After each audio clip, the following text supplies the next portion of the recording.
Hello, welcome to Dialogue. I'm Han Deng in Beijing. From the Great Game to the final frontier, Central Asia and Eastern Europe are taking on a new importance in the rapidly shrinking world. Chinese Premier Li Keqiang is paying an 8-day tour to a number of Eurasian countries where it's expected that regional cooperation will be enhanced. So, how can China and Russia balance their influence in this region?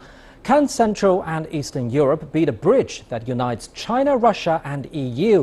And what's the future of China-US-Russia relations in Eurasia? To discuss these questions and more, I'm happy to be joined in the studio by Mr. Frank Siren, correspondent for Handelsblatt, and Mr. Feng Zhongping, Vice President of the China Institute of Contemporary International Relations. But before we get started, let's take a look at this. Premier Li Keqiang has started his 8-day official visit to Kyrgyzstan, Kazakhstan, Latvia and Russia. 15 years ago, China had little presence in Central Asia, but now the story is different. Beijing's strategy of developing investment projects that are mutually beneficial and avoiding all discussions of domestic political affairs has made it an increasingly attractive partner in the region, a way that stands out from that of the United States and Russia. Premier Li began his trip by first making a stop in Kyrgyzstan. China is now Kyrgyzstan's largest trading partner and its second largest source of foreign direct investment. Trade volume between the two countries for the first 8 months of this year hit almost $1 billion, a 70% increase compared with the same period last year. Premier Li later attended the 15th Shanghai Cooperation Organization Prime Ministers meeting in Bishkek. He called on all SCO members to strengthen cooperation on security and regional anti-terrorism efforts. He said China is ready to make joint efforts with other members to boost regional trade and facilitate investment. Li then went to Astana to attend the third regular meeting between the Prime Ministers of China and Kazakhstan. And after that, it's on to Riga, the capital of Latvia, one of the stops on the land route of China's One Belt and One Road initiative. Data from Latvia's central bank show foreign direct investment from China added about €2.5 million in 2015, increasing 75% from a year ago. China's existing direct investment totaled €5.8 million in Latvia by the end of last year. As his last stop, Premier Li will meet Russian Prime Minister Medvedev in St. Petersburg. So let's get the discussion started. And gentlemen, I'd like to start with China-Kyrgyzstan relationship, which I think is a highlight in bilateral cooperation and in the promotion of China's Belt and Road Initiative. China now is Kyrgyzstan's largest trading partner, and I've got some figures. In the first 6 months this year, trade volume between the two countries reached $670 million, a 60% increase year on year. Why it's doing so well, Mr. Feng? Well, I think this region is very important for China. It's our close neighbor. I visit Central Asia almost every year now. I can saw clearly a great potential for, or great demand, a need in this region for close relations with China. So, obviously, infrastructure is the priority for these countries, and trade, investment. I think. So infrastructure is a highlight in China-Kyrgyzstan relationship? Exactly. We are trying to build together with this country for this from east to west railway. And this country is Central Asia is a region. You can call it the heart of this whole Eurasian. But Kyrgyzstan is the heart of this Central Asia. So that's why it can play a very important role in terms of transportation, and it also becomes very important for this Belt Road initiative.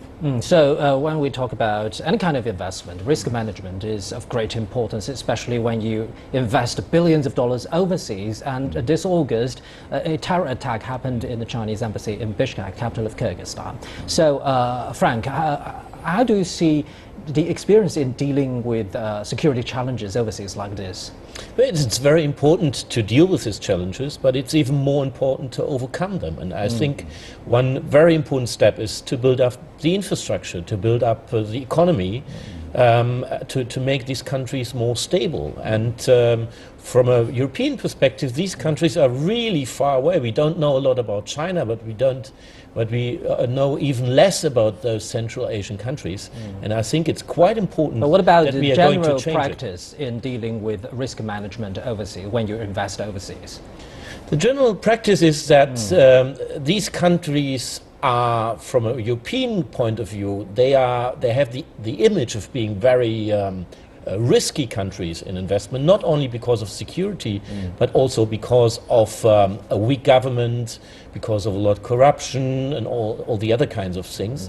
So I think Europe and China, they really have to work together to stabilize these kind of countries.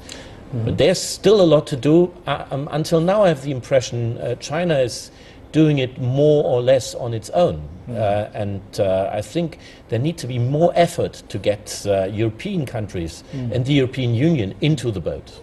Yeah, so let's talk about the Shanghai Cooperation Organization. We know that in Kazakhstan, in his meeting with Kazakh President Nursultan Nazarbayev, the two leaders, Premier Li Keqiang and the Kazakh President, have vowed to enhance cooperation between the two countries under the framework of the SCO. We know the SCO started as a security cooperation mechanism. Exactly. So what's the developing status of this organization? You know, the recent attack on Chinese embassy telling us how important security is. So 15 years ago, this time when Li Keqiang attended this 15th meeting, tells us the history of this SCO. 15 years ago, this organization was established with the Chinese initiative precisely for the security reasons, you know, to fight terrorism first, separatism and extremism. Still, this is still, I think, the major job for the 16 countries, members of this organization. But, you know, after 15 years, through this conference, saw, Li Keqiang with other prime minister, and the leaders of these 6 countries are thinking about, you know, we have to, strengthen security cooperations. At the same time, we also need to, you know, push on economic, regional cooperations. I saw Li Keqiang primarily proposed to have a sort of FTA in the field, but also he and others agreed to speed up the process of setting something like a development or fund for economic regional cooperations. So are these will be done under the framework of the SCO or under another framework? FCO. Right. And it's very important that all the interests within these regions are well balanced. I think it's not a good idea if one country, whoever it is, try to play the game there. There are too many different interests, and that's, I think, it's the most important thing. The Russians have interest. Even Iran has a certain interest. China has an interest. Europe has an interest. Turkey. So the most important thing is to keep those interests balanced. I think that's the biggest step to achieve more security in the region. Right, and that's also the point of China's Belt and Road Initiative, mutually beneficial cooperation, isn't it, Mr. Fu? Well, you know, I think China's approach is very interesting. I agree. I share with Frank. We need to take account of every country's consideration. But China's approach, you know, you mentioned the through the Belt Road Initiative. China's approach is, you know, we think, you know, development is very important. But before that, doing that, we need to sit down together to, talk about what is our common interest. Every country will say, okay, stability, prosperity is a common interest. So how to do that? China proposed, you know, let's do something together. That is one Belt Road Initiative. So what do you think are some distinctive features of the SCO as a security cooperation mechanism in dealing with security challenges, both traditional and non-traditional?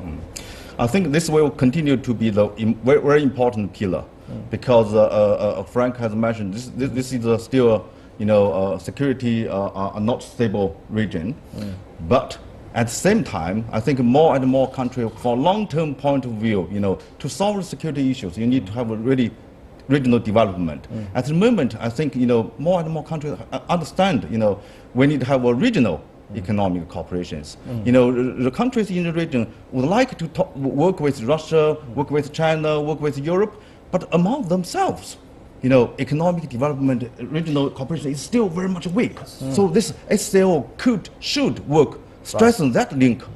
Yes, talking about economic development, we know that Central Asia is rich in natural resources, but recently oil prices are falling and energy diversification is also a challenge. So how can China fit in the region's big picture, Frank? Basically, they need to build up the infrastructure. That's the most important thing. They need roads, they need electricity, they need telecom. Even if the oil or gas or coal price is down. And probably the Europeans need to understand why this is so important for the whole region, not only for China, not only for Russia, but also for Europe. There is still in Europe a lack of understanding because European Union has so many problems itself, so you don't tend to look beyond your borders. But I think to connect China and Europe through Central Asia, I think it's for the stability of this region, it's very, very important. Right, Frank, you mentioned a lot about Europe. So let's talk about this 16+1 platform. It's China with 11 EU member states and 5 Balkan countries. So why these EU members are so keen in cooperating with China? Are they left out of Europe's development? They feel a bit neglected by Brussels. So many problems with Greece, so many problems within the big countries. They feel like this way, but is that the truth? It's partly true and partly not, but the feeling is there. You have to deal with the feeling, even if it's not real. And then China is coming and is offering help, is offering economic cooperation, and so then they feel more important. They feel loved by someone. So, Mr. Dong, what do you think China is really offering that? Frank, this looking east approach from the CEE countries starts really after the 2008 financial crisis and also the 2010 European sovereignty debt crisis.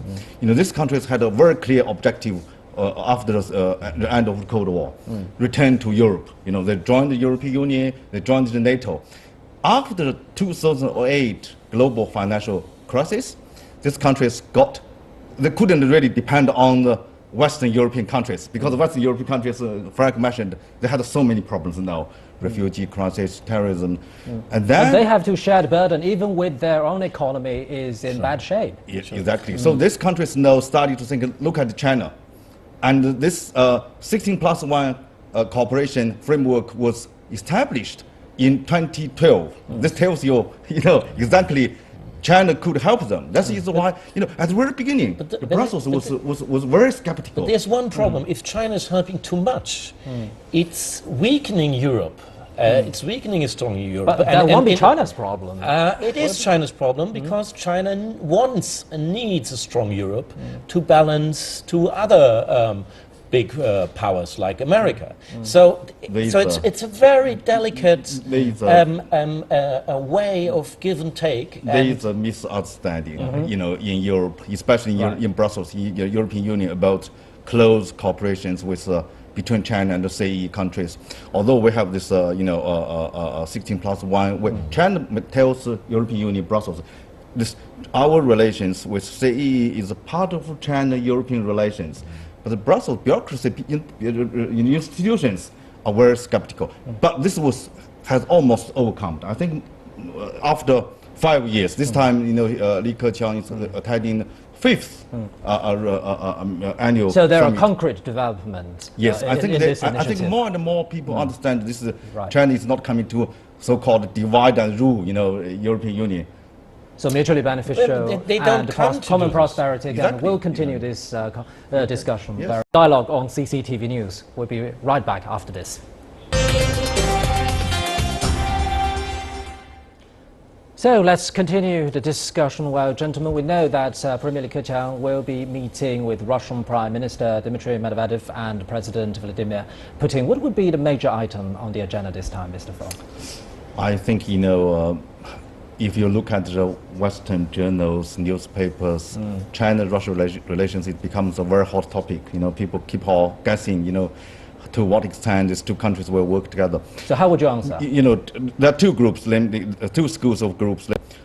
One group say, well, you know, they're going to work together as an ally to reduce American influence, you know, sometimes European influence. Another school is opposite, say, look, China, Russia will always become an ally or something, you know.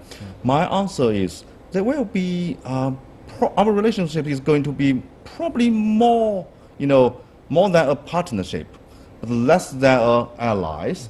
But let me make you sure, assure you, China, Russia has increasingly extended common interest now. You know, from the very beginning, economic, trade, energy is what about very strategic? important. And now we are going to have more strategic cooperations. Reason is because these two countries have shared more and more or many international events. I think that is something we expect closer economic, energy cooperations, military cooperation, but also strategic cooperation. Right, Frank, what's the European perspective? What I think there? is the Western sanctions will not last forever. No. And I think as soon as the sanctions are gone, Moscow will move again closer to Europe. But the problem Because right now is that Putin NATO feels as a is European. making this military build-up in Eastern Europe, unprecedented military build-up, targeting Russia. What do you make of this? I think there is a big problem, and this can't last like it is. But I think eventually they're going to find a solution because they need to work closer together. And we see it already in Europe that Merkel was receiving Putin 2 weeks ago. There are talks. They're beginning to talk again and again. And you think Merkel is not only being diplomatic? What does it mean only? It's a big advantage of being diplomatic, and it's a big advantage if you talk to each other. And but the NATO military build-up is still happening. Yeah, but they talk to each other again, and that's a very important point. And they will talk about the military build-up as well.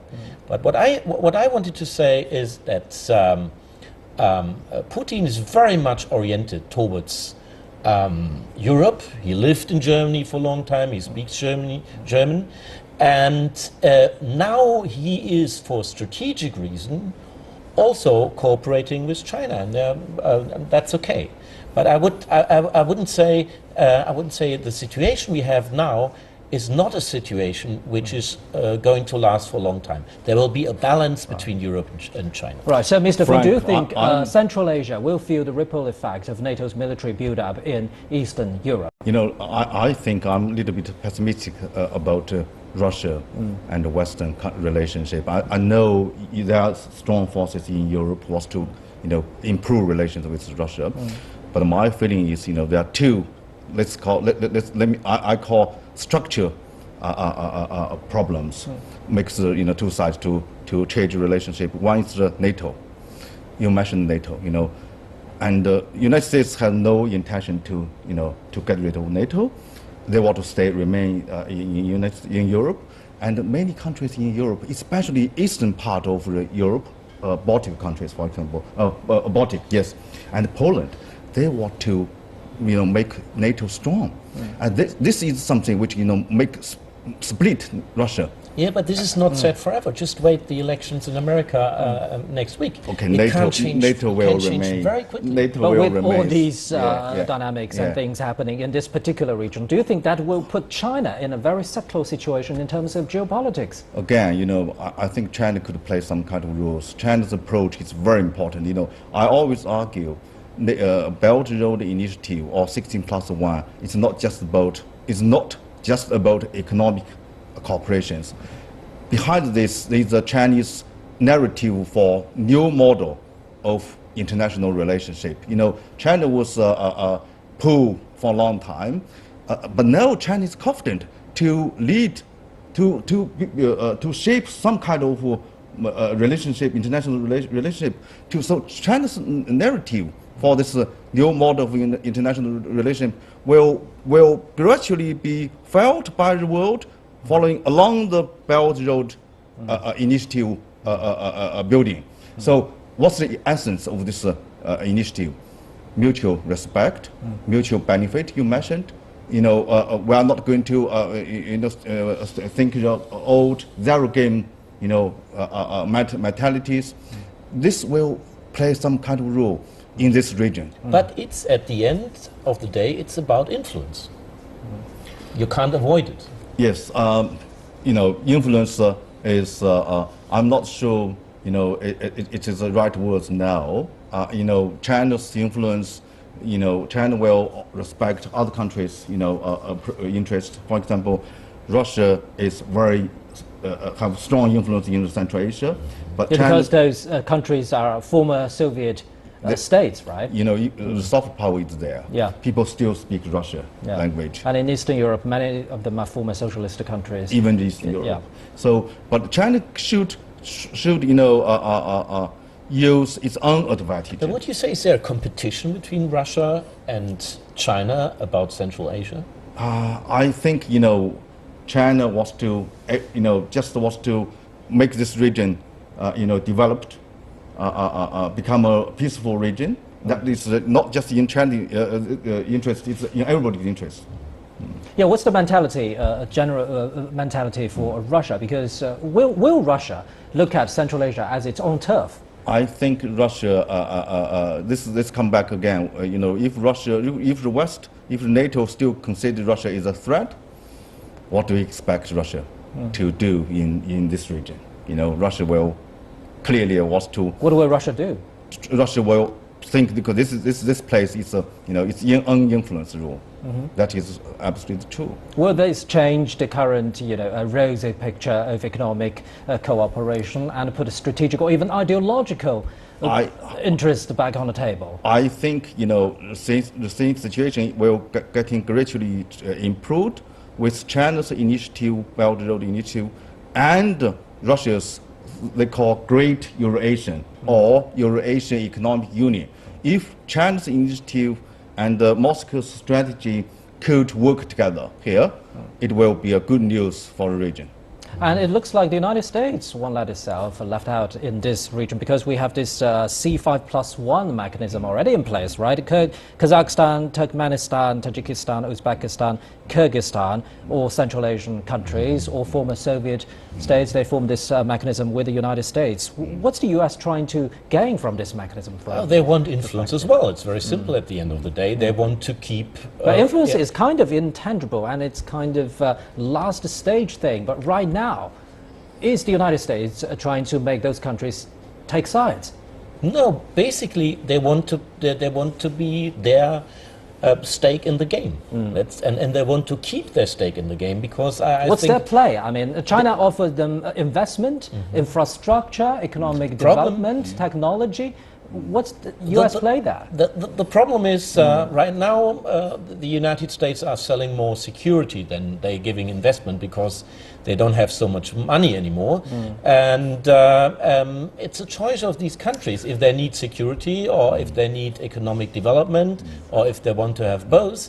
But it's obvious that not only Russia and China want to play a role in the region, but also the United States. If they will be very lucky in playing their role, that's a different question. So why Central Asian countries need a security beef up? Exactly. This is we are talking about the U.S. approach, Russia approach, China approach. And we also have to think about the approach of the members countries of the region. They want to have this balanced game. They want to investment from China. They want to security protection from Russia sometimes. But at the same time, they want to balance. They don't want any country become dominant. Sure. So they want to United States also play a certain kind of role. But I think America's influence is declining after the Afghanistan war. But it's still real. Still real. That's why the Secretary of State Kerry visits this country. And you mentioned the C5+1. One is the United States. It was set up last year. But I think America wants to maintain their influence. But talking about China again, it's like Germany within Europe. The Germans have to make sure that they don't become too strong within Europe. And I think China probably has to make sure that they're not becoming too strong in Central Asia. That they always keep the real power balance in mind. It's very difficult for Germany as well in Europe, so I know exactly what I'm talking about. So, Mr. Fong, do you think you know, this game of balancing will be more difficult for China in the near future? I think we must say we are fortunately we had this SCO. You know, China's approach, a lot of influence China has been exercised, not just through the Belt and Road Initiative, but more importantly through this SCO. So China is one of 6. In a few years' time, maybe we are going to have 8 member states of SCO, but we are one of the 8. So that platform actually makes China very comfortable. You are one of them.